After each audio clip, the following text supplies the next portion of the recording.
Ngayon, napag-aralan na natin ang kwento ng tatlong shipwreck. Mapapansin ba ninyo na hindi lang sila basta magkakahiwalay na barkong lumubog?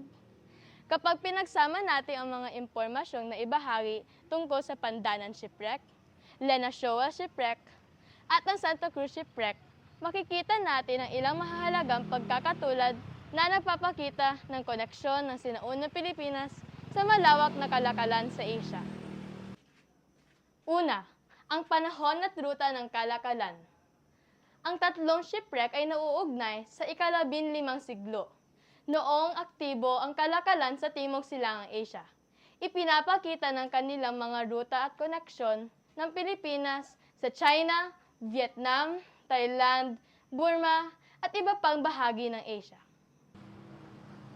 Ikalwa, ang kanilang mga kargamento at artifacts. Sa mga barkong ito, natagpuan ang iba't ibang mga seramiko, porselana mula sa China, kagamitang metal, alahas at iba pang mga kalakal. Ipinapakita nito na may malawak na palitan sa produkto at kultura sa pagitan ng Pilipinas at mga karatig bansa. At ikatlo, ang katibayan ng isang maunlad na lipunang Filipino.